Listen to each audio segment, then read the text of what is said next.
Hey guys, again, welcome to Chronically PWS. This will actually be my second attempt at recording this video today. I downloaded a new app, and for some reason, the first attempt that I made to record this video, which was 35 minutes long, did not record any audio.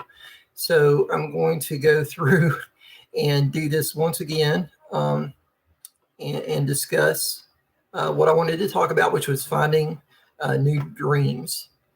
And wanted to, again, just talk about the adversity that I had growing up and a little bit of things that I've overcome and what my desires were, kind of leaving when I graduated high school, going into college, and kind of what my life goals were. And what I wanted to do when I left high school, my dream, my absolute dream, was to be a band director, to study music education, and to work at Old High School. So, again, I know many have that dream, that study music education, and the high school that I attended was North Buncombe High School in Weaverville, North Carolina, and I was really inspired by the fact, being in high school, band was my thing. Many of you know this, and I really enjoyed music and jazz and marching band. And my dream was to graduate and go on to study music and come back to my high school and be the band director one day. As many, I'm sure, have that desire. I wanted to learn enough to be a great band director and to be able to inspire kids to find the art in music and to find solace in that, as I'd found in music, and to return back to my high school and give that back to them, and to grow that program into a nationally known program. And my dream was to take that band and to be the best in the nation, to take them to grand nationals and hopefully inspire them to do that. Because again, it's one thing to say let's be a great marching band, and it's another thing to actually grow a program and to inspire kids to want to do that. Because at the end of the day, they've got to want it as bad as you want it, if not more. And that was my hope, is to come back and grow that program and not only have a great marching band, but a great concert band and jazz program as well, and kind of grow that out. And I was already thinking through some different concepts and the way to grow a band that were probably different from what had been considered before. So I had some really kind of different ideas about how to make that work and how to inspire kids and to grow the program into something that not only they would feel proud that they had participated in, but maybe that kind of gave them a sense of belonging and family and discipline that they didn't know they needed, and to really hone in back into the military history of band a little bit with what I was going to do. I'll talk about that more at another point, but it was kind of part of my dream there with that. And, to basically be the band director, to compose original wind pieces for band. I love to write music, and to study jazz in my free time and play in local ensembles around the area in Asheville, where I grew up. So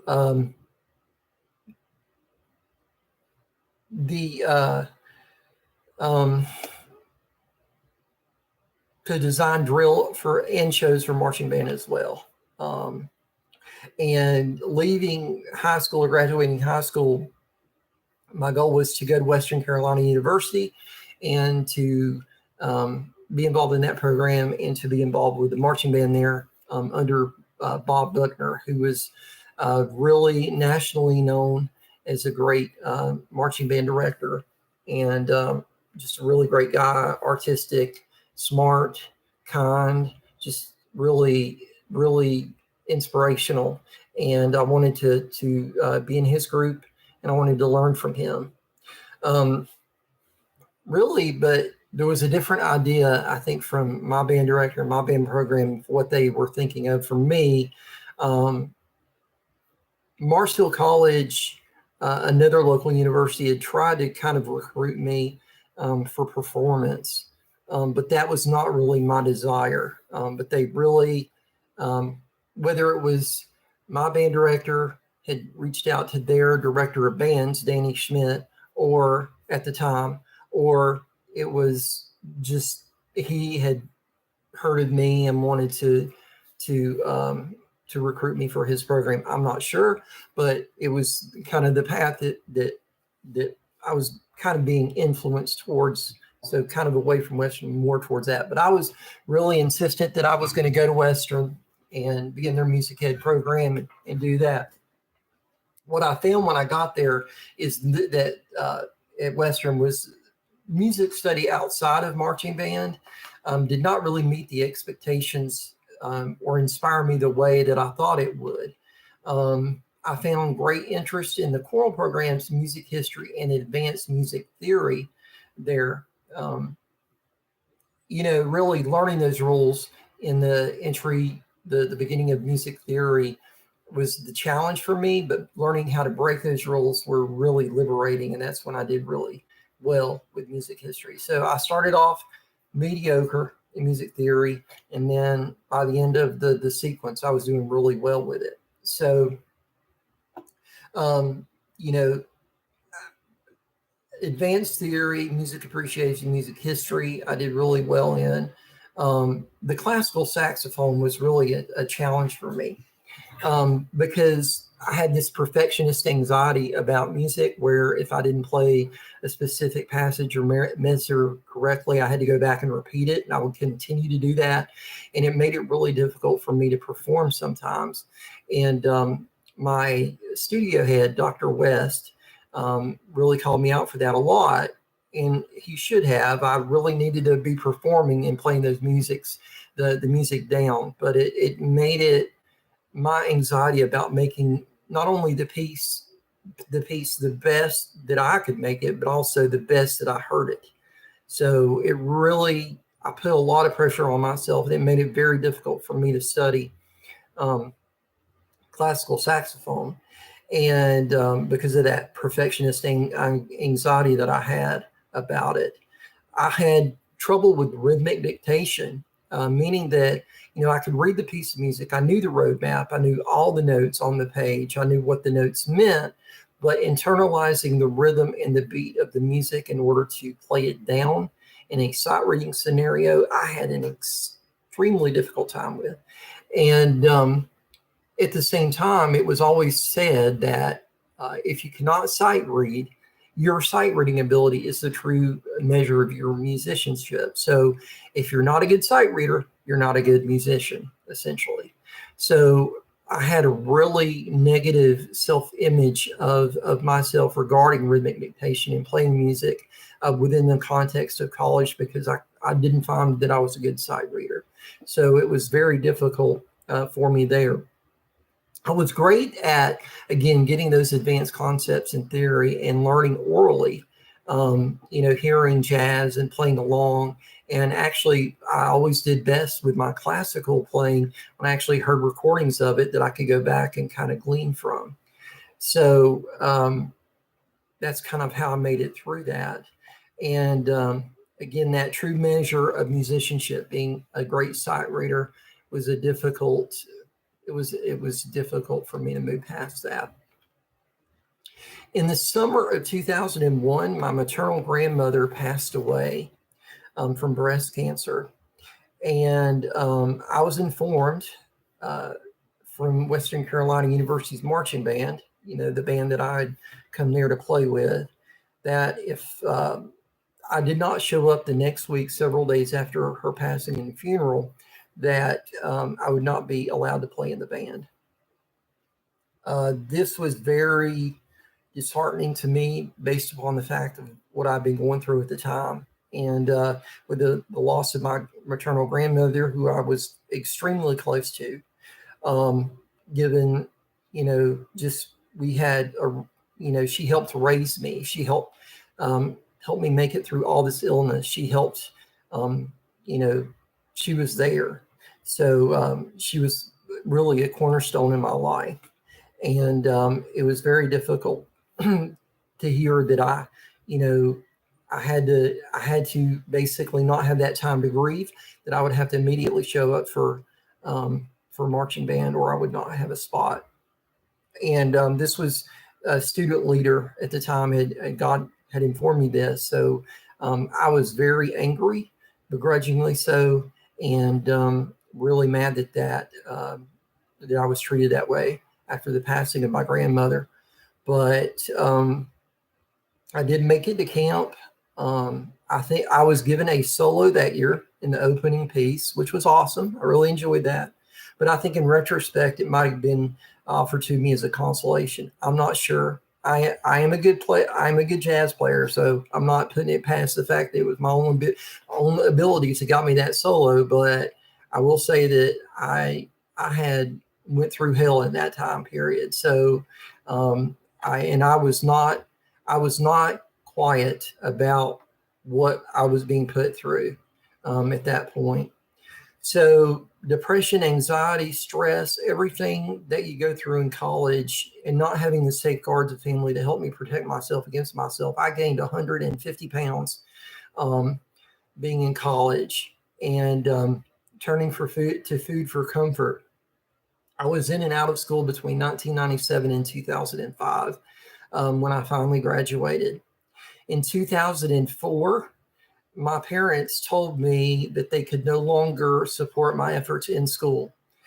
So I was either going to have to finish school, or I was going to have to quit and move out and do my own thing.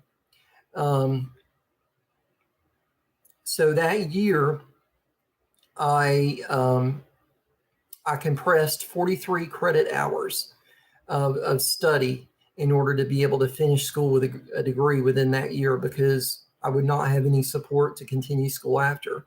So I had to do something.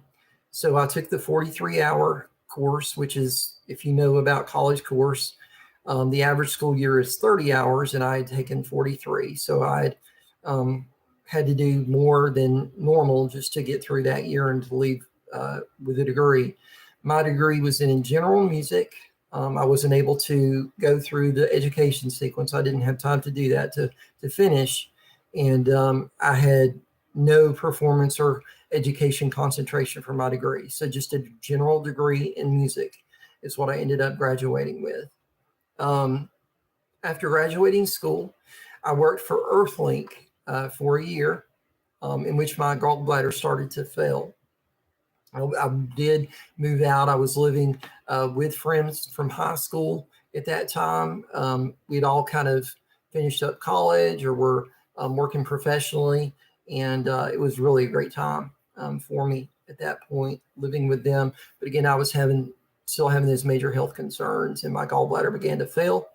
I was able to, for my first independent experience with insurance and providing for myself, I was able to get the to get the gallbladder cholecystectomy and get that resolved. And then at that point, I pursued getting Roux-en-Y because I gained so much weight. I needed some kind of solution that would help me get through and lose this weight beyond what I've been doing. So I'd pursued Roux-en-Y at Center for Gastric Bypass Surgery Excellence in Hickory, North Carolina. Went through my employer at the time. I was in supported employment, so I actually assisted other developmentally disabled folks in their in their jobs at that time, and that's what I was doing. And I was going through and trying to get my own medical things together and get that Roux-en-Y surgery so I could lose my weight. Finally, that was the goal. So a month prior to my surgery for the Roux-en-Y, I had it scheduled and everything. We changed my employer changed insurance providers, and the new insurance provider had excluded gastric surgery, so I was not able to have surgery at that time. I did have it later, of course, but that first attempt was null and void once the employer changed insurance providers. Let's see. My father's heart condition worsened, and I moved back in with him. And given my health was poor and my income was lower because I had went from becoming an Earthlink representative to working in supported employment, I made less, but I was much happier with my employment there. And I became very depressed, suicidal, or not suicidal, but kind of giving up, resigning to dying, basically, because I gained so much weight. I got very involved in my church, thank goodness, because the church kind of saved me, and that involvement really helped me through that difficult time in my life. I needed the Lord very much in order to make it through. I really did, and that being the lowest point in my life. But things turned around. And in 2006, I met the love of my life, Kathy, on MySpace, social networking. And we moved to Durham, and I started a career in finance. And then we moved back to Greenville in 2008, and then to Florida in 2010. We adopted our daughter in 2014. Since school, I've been in and out of involvement with music ministry. I was briefly the minister of music at Crystal River United Methodist Church in Crystal River, Florida, when I moved to Florida the first time. And then prior to that, I was involved with the music ministry at Alexander Chapel United Methodist Church, my home church. My heart is in that church. I love the people of that church. I love that church. And it'll always be with that church. That is my home church. And that, again, United Methodist, Alexander United Methodist Church in Weaverville, North Carolina. I played in several community orchestras and jazz bands since leaving school as well. I played with Voices of Jazz in Clearwater, Florida. I played with the Southern Lights, a local alt rock band in Asheville, North Carolina. And again, I played with the Central Florida Community Arts Jazz Band as well. So my goals now moving forward, what my dreams are, finding those new dreams, are to play jazz in a group, to be a Disney travel vlogger with the shtick of being a jazzy bopper kind of guy, kind of like that beatnik persona, that guy that is always kind of too cool for school or whatever. So just kind of that guy. And somehow I need to bring income from that in order to support the hobby of being a vlogger, not necessarily to make money, but to have as little financial impact on my family and household as I can to do that. So that's my goal for TJ the Part Bopper. Again, it's been a while since I've uploaded anything to that channel, but I'm going to definitely get back to it. And please look out for content to be posted there dealing with Disney and things, and food reviews and what have you. So really enjoy doing those videos as well. My goals for Chronically PWS are to spread awareness of Prader-Willi syndrome, of course, to raise money for Prader-Willi research and Prader-Willi Foundation and the association. Also to present my religious music and compositions, to inspire those that face our syndrome worldwide to become part of the chorus of those that are living a successful and full life. So those are my thoughts. These are my goals right now and my dreams for this channel and for my life as it is now. And again, this week we are traveling to Denver for the Foundation of Prader-Willi Research National Conference. And I will be uploading live streaming rather, tomorrow evening at 9:30 Eastern Standard Time, 7:30 Mountain Time, because it'll be local there. And I'm going to do right after the day's presentation every day for the 3 days of the conference. And so look out for content coming there. I'm also going to do some restaurant reviews for TJ the Park Plopper, a little bit of the travel video of us, getting on the airplane and flying this evening, and kind of do some blogging there. So look out for content for that to hit the Park Plopper channel, TJ the Park Plopper. And so, yeah, I just wanted to come on and, again, give this another attempt because the video that I had recorded prior to this had no audio. So I just decided I would go in and live stream it directly to you. And, again, make this video. So I hope you have a great week. And please pray for me and my family. Travel mercies to Denver. And pray for my family here, my niece and my daughter, as she finishes up school, and my niece helps her get to and from the bus stop and so forth. So positive thoughts. If you're coming to Denver, I look forward to meeting you. And my wife, Kathy, is coming as well. And we're both excited to go experience this conference together, to experience Denver together. And I hope you have a great rest of your week.